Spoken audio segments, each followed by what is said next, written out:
Hi, my name's Pauline Andrew and I'm going to show you some ways of working with nesting dolls in counselling. For those of you who like working creatively, I hope you'll find this helpful.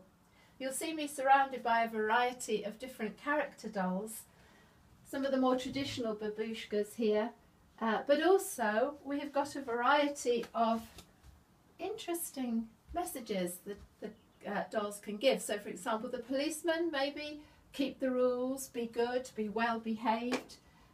We might have the good girl. I've got a nun nesting doll. Obviously the different sizes are all there. That's fantastically helpful. Is this a big part of me or a smaller part of me? Has it changed as I've gone through therapy? The nurse or the doctor is there as well, the rescuer perhaps. We've got quite a lot of transactional analysis themes coming through here. And the ninjas are really about cover up and hiding, very good for anger. And the idea is one thing is inside another, hidden things, aspects that become revealed. And in Gestalt we might call that the peeling back of the layers.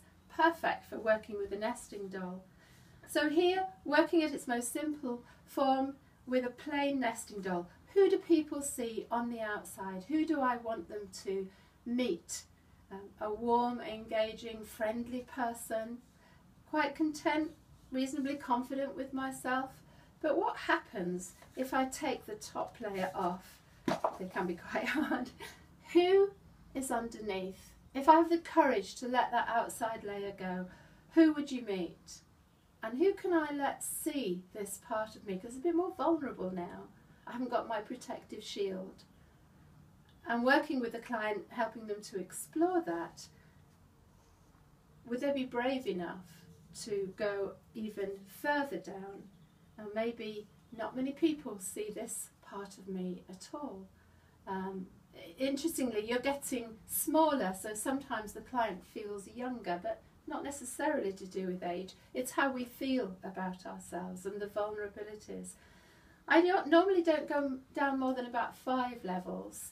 And when they've gone further, I do recommend that you check the final one is solid. That's actually quite important. The very little one in the plain nesting doll is solid, and that's quite important. So how do they want to put them back together again? Sometimes I've had a client say, actually, this is quite a free part of me and I don't want to hide her anymore. I want her to come out. But for now, I'm going to put the rest back together. I've been touching the dolls all the way through this, of course, I have to now, but once the work is in progress, I don't touch the doll at all. The client does all the work. And I might say, how do you feel about taking that top layer off? Just think about it for a moment.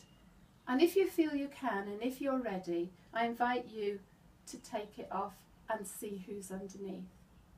It's very important not to touch the objects once the client is working, because it is them, it would be like touching them. And as I say, putting it back together again is the client's choice. Maybe they don't want any of it to go back together. Let's leave it all out. I want to be free of all my defences and boundaries.